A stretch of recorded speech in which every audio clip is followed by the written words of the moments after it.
Welcome back to Section 3 of the Scrape the Planet course.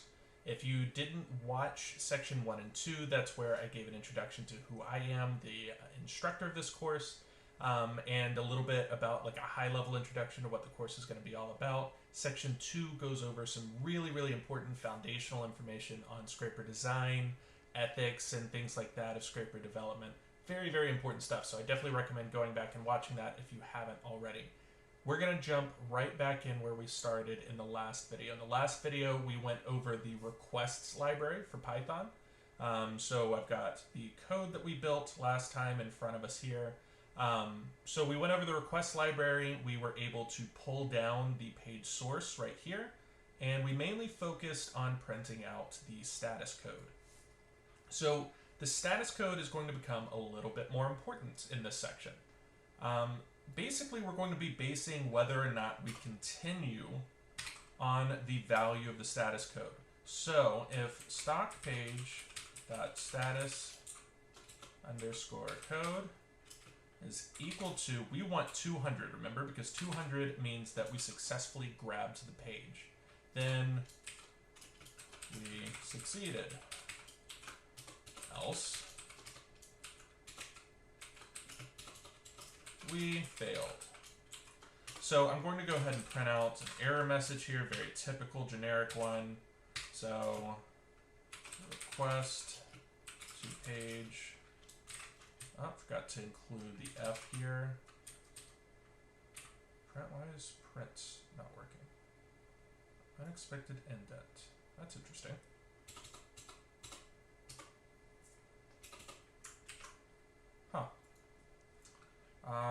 We requested base underscore URL plus ticker. Failed. And then we're going to print out the status code. Status code stock page.status code. Right. And here, I think this is going to be what ends up throwing our error. We're going to store the page source, which is going to be what we're actually going to be working on here, and a variable.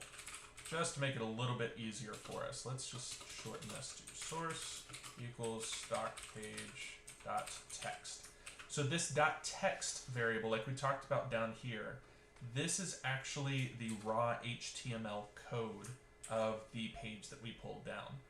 That's going to be what we use to actually parse out the data that we're interested in. Now here, we're just going to be pulling out the stock price as well as the delta of the stock. So the delta is how much the stock has changed within a given window. I believe Yahoo Finance defaults to within 1 day, I believe. Let's look at Netflix as an example. So it defaults, yeah, I believe this is in 1 day. So in this page, Netflix changed by $1.03, which is roughly equivalent to 0.16% within the last day. So we're going to be grabbing that delta because that can be useful in a lot of different financial algorithms and analysis and stuff like that. But the main thing that we're going to be interested in is the price. So we've got our page source here. Now, like I said, this is a bunch of spaghetti HTML code. It's not super useful for us in its current form. And that's when a little library called BeautifulSoup comes in. So I'm going to build in a little bit of error handling here, just kind of like to debug things. Probably should have done that in the last one. So if we're able to reach this print statement, then request library is installed. Time library comes by default, and then our next library that we're going to be talking about comes with a very weird name. It's called BeautifulSoup, and the way to import it is kind of weird. We're going to type from BS4, import BeautifulSoup, and I'm going to shorten that to soup. All right, so if we go to our terminal over here, I'm going to open up a new terminal.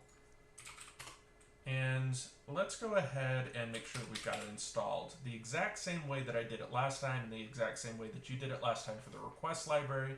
Go ahead and repeat that for BS4. That is short for BeautifulSoup 4. Tip 3, sorry. Install BS4. So we've already got it. It doesn't come standard with Python. That kind of makes sense. It is kind of a heftier library, but we don't already have it. You should be able to install it pretty easily with that pip command. But if you can't, then it's going to take a little bit of debugging and Googling. Because like I said, everybody has kind of a weird, different installation of Python, it kind of seems like. So we've got BS4 installed, and here's what BeautifulSoup does. BeautifulSoup takes all of that spaghetti code, and it basically parses it and makes it accessible for you. So you can search through it, find the data that you want, and extract that data out. So we're first going to look for the stock price. And here in a second, we're going to look at the HTML code of a typical page. Let's go ahead to Apple, since we've been using that as kind of the example thus far. So we're going to go to Apple over here. And this is a very, very useful part of scraper development, is looking at the web page itself, especially if you're obviously building a page scraper. We're interested in this number right here, the 148.76. That at the time of writing is what Apple's stock price was sitting at. So let's go over to inspect. And what inspect does is it opens up the page source and it highlights the thing that you had your cursor on. So we see this right here, this value right here, or this tag right here, is what actually holds the stock price that we're interested in. So you can see right here, might have to zoom in a little bit. Let me inspect again, now that it's zoomed in. So you can probably see it a little bit better now. It's within a span tag, and we've got our price right here. So we're going to copy this, and we're going to copy the element, go back to our code, and let's go ahead and paste that as a comment. And we're going to say this is price element. So this is the element that we're interested in, and we can observe a couple of things about that element. So we'll comment that out. First off, we can look at the tag type. This tag is a span, which is a fairly common tag type to have that contains data. Spans, divs, you'll typically see things with the nose or paragraph tags, which is the P tag. But the attributes are what we're actually interested in. This right here is going to be the one that we end up using, but we can look at this class right here and see like a bunch of, just kind of gibberish. And what this typically means, they're using some kind of framework that automatically like creates these kind of classes, and that dictates the way that the page looks, or the way that element looks on the page. Now, what I talked about before, classes are not unique. If we take this right here, actually, copy that, and we go back to our page, and we will search for that class. So as we can see, there are 14 different elements that all are a part of that same class, which kind of sucks. And it sucks because we only want this one element right here. The way we're going to do this is we're going to parse the page, and we're going to search for elements based on their kind of their attributes, their classes, their IDs, things like that. So here's going to be the typical way to do this. We're going to grab the page source based on an ID. We don't have an actual ID, but we have a data-react ID. And if we go back to our page here, let's search for data-react ID equals, and I believe it was 49. Search for this. We don't get anything. We'll just copy paste it. We know that it's on the page somewhere, so it should show up. Oh, that's interesting. That might be an issue with the way this search works. That's okay. So we know that it's on here once, and there's actually a way that we can kind of test for this. So here's going to be how we do this. First, you have to create a BeautifulSoup object. So we're going to call that parsed page is equal to soup, which is our shortening of BeautifulSoup up here. You may not have chosen to shorten it. I always choose to shorten it just because it kind of makes code a little bit easier to write. And we're going to pass in the source object, which is just the raw text of our page, and we're going to say HTML.parser. And this is telling BeautifulSoup, hey, we're going to use the HTML parser. BeautifulSoup has several other different kinds of parsers that I don't use all that often, but the HTML parser is going to be what we're interested in here.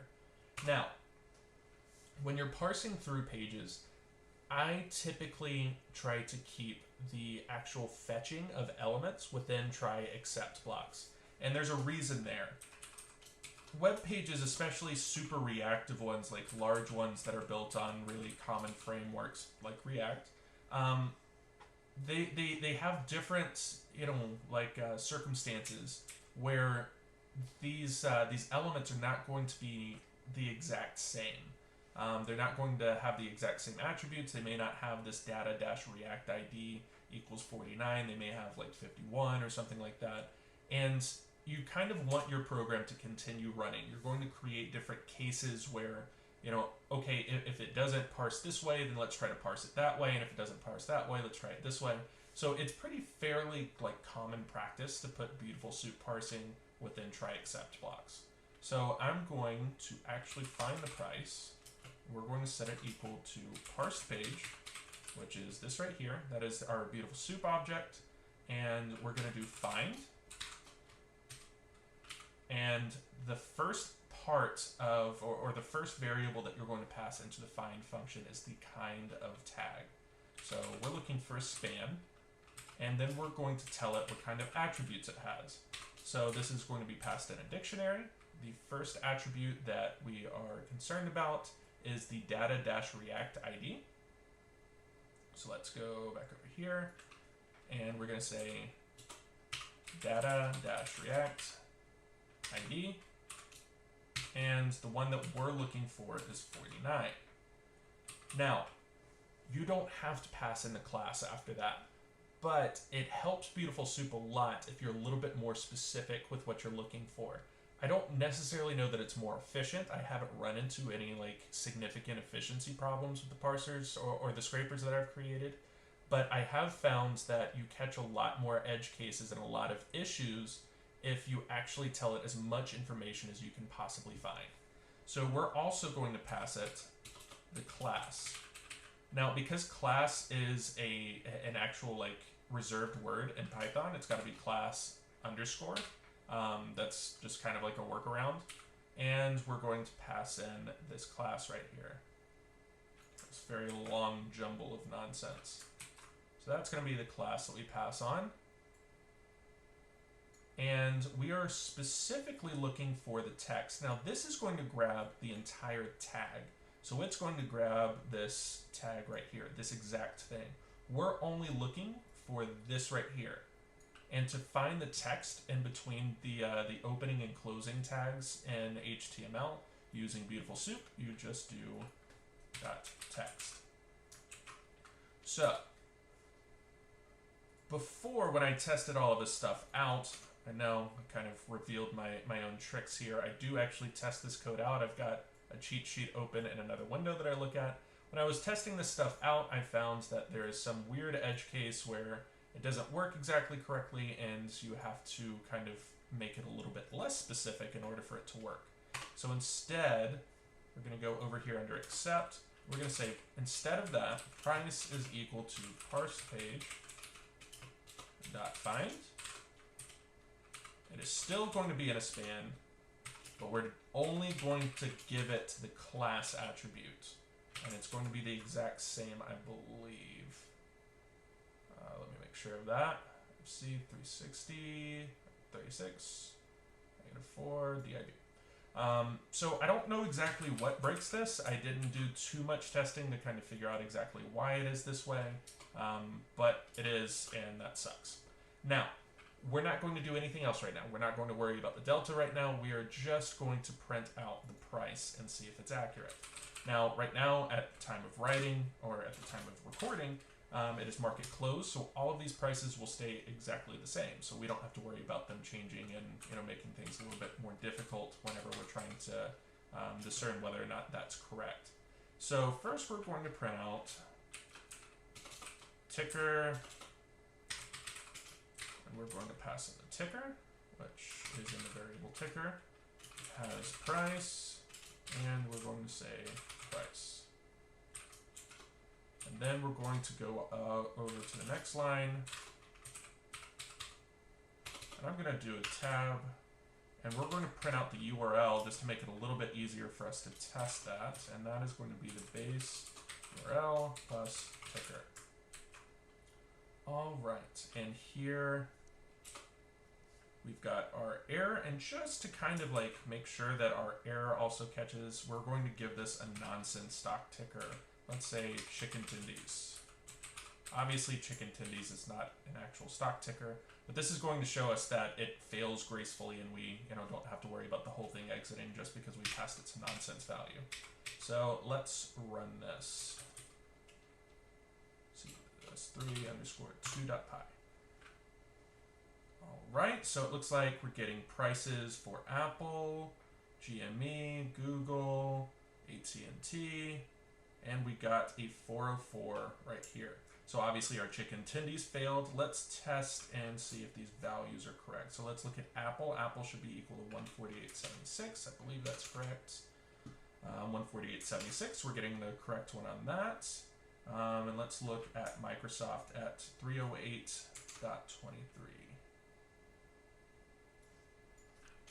SFT. 308.23. Okay, so we are grabbing the right price for all of these tickers, and it looks like everything is working correctly. Now here's where, if you see any kind of like strange values, like non-numbers or like super high values, you might want to go check that. I believe Google actually is that high, which is ridiculous. I guess I should have invested in Google a long time ago. So if we go and check Google, it is in fact $2,876 per share, which is absolutely obscene. Whatever. So we're actually grabbing the price successfully. This is really exciting. We're actually gathering useful information here. We can use this to build out something useful right now. We can use this to build out a program that alerts us if a stock's price goes too high or too low. We'll actually kind of talk about that use case later on. But just to kind of make sure that we understand all of this stuff, we're going to try to grab the delta. And what the delta is it, like I said before, it tells you how much a stock has moved within a day. Okay, so here's the problem. There are cases where incredibly non-volatile stocks won't have a delta. Sometimes they just won't move. And I also found during testing that in some cases the delta just didn't parse correctly. If I were really trying to build this out into like a big thing, I would try to figure out exactly why. But there were a couple of cases where the delta didn't work, and there were like some weird edge cases that I had to try out. So there's going to be a series of TryAccept blocks here. You'll find with scraper development especially, but all coding in general, that TryAccept blocks are going to be your best friend. So there are actually going to be nested TryAccept blocks here if I'm looking at my code correctly. So here we've got delta is equal to parse page. So we're using the exact same object here. We don't have to make a new request or anything like that. Not fine. And if we look back over, let's go back to Apple since we've been using that one. So let's look at this delta element. This is actually going to be what we want right here. Let's inspect this real quick. And here's what ends up causing the problem. You can actually kind of see it right here.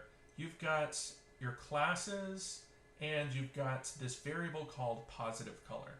Now, what if the stock was in the negative? Then this would be negative color. That's why classes aren't super great to use to kind of like, parse data out of a web page, because they're not unique and they also change a lot more often than IDs do. So instead of using this class, instead of depending on it too heavily, we are going to have it in here in our TryAccept block. But we're not going to depend on it too much because there are cases where the stock is going to be in the negative and this is going to be a different class. Instead, we're going to rely a little bit more heavily on this data-react ID. So let's go back here. And our first one, we're still going to be grabbing it out of the span. I'm actually going to go ahead and copy-paste this. Copy element. And I'm going to paste this right here. Right, let me close this out. don't really need it. All right, now you can probably see the code a little bit better. So this is going to be what we're looking for. We're looking for a span again. So we know that.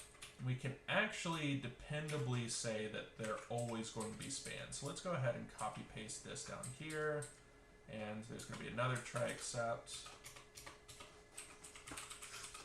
down here. So that's a delta, that's a delta. So it's always going to be a span. We don't have to worry about that changing. That it would be a pretty major site change or a pretty major difference if it weren't a span.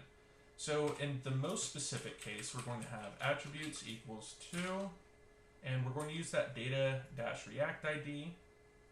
So that's 50 up here, data-react ID, and it will be equal to 50 in this case. Right, and I believe we do the exact same thing in the next level of TryAccept blocks. Yes, we do.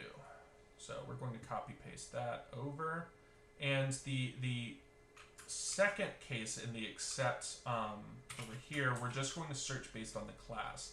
So in that case, for some reason, the data-react ID was either different or not present. So we're going to have class underscore, and we're going to have it equal to, I'm just going to copy and paste this because it is a bunch of like nonsense that's not super like important to have memorized or anything. So we're going to have that equal to this, that, and I believe it's going to be the same down here as well.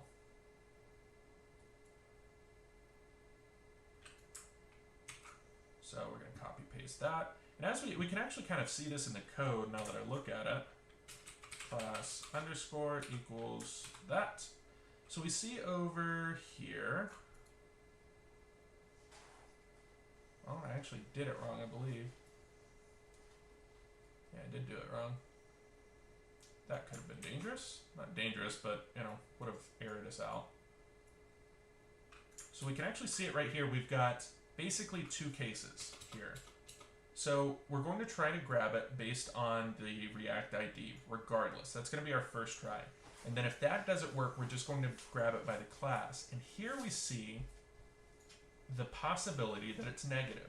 And on Yahoo Finance, if you've spent any time on that site, you know that in that case, the numbers show up red, whereas if they're positive, they show up green. So we've got two different cases here, and this is going to cover whether or not it's red or green in this case. So in all cases, we are interested in the .text. We don't really care too much about the rest of the tag, and we're going to print out the delta. So basically the same debug message, except for the delta in this case. Ticker has delta. Whoa. All right. Now here we could be even more conservative, really, and just put this entire thing in a TryAccept block, and then in the exception to that, say, okay, we weren't even able to grab a delta. When I tested this, I was able to grab a delta every time. It just had a couple of weird cases where it didn't work out based on the React ID here. So once we get to the bottom here, we're still going to sleep, which is probably the most important part of this whole thing. So let's go back and kind of stop, pause, review our code, and really understand it from a foundational level. So we're going to go through every ticker in our stocks array right here. So for every ticker, we're going to make a request. So that is one request for each ticker already. And we're going to pull down the page that has to do with that ticker off of Yahoo Finance. We're going to go ahead and print the status code. This is going to tell us whether or not we're able to even reach that page. Then if we are able to reach that page, so if it equals to 200, if the status code equals to 200, that means that we successfully hit that page. We're going to load the text or the raw code of that page into the source variable. Then we're going to pass that raw text into a BeautifulSoup object. And we're going to use the HTML parser right here because we're parsing HTML code. We're going to store that in the parsed page object. So first, we're going to try to get, I'm going to comment this a little bit because I haven't done well enough on that. Grab the price, And right here, we're going to try it this way. And we're going to search the parsed page, which is that BeautifulSoup object right here. We're going to find the first instance, and later on we're going to use a method called find_all, which is going to return all instances of tags or of HTML objects that match this pattern right here. Because this is pattern matching. That's essentially what we're doing, is we're running the parser and matching a specific pattern. This is only going to return the first instance of that. We're not going to get an array. We're just going to get one instance of that HTML object. We are going to say that we're looking for a span, and here are the attributes for it. It should have a data-react ID of 49, and it should have this gobbledygook of a class. And we're going to tell it we're only interested in the text in between that tag. So this is going to be this right here in this case. And in the case that that doesn't work, we're going to throw out this data-react ID, and we are going to pull in the first object that just has this class. We're going to print out some debug information, and let's go ahead and actually copy this as well. And we're going to paste that down here for later. We're going to post some debug information, and then we're going to look for the delta. Grab the delta. Then we're going to look for the delta.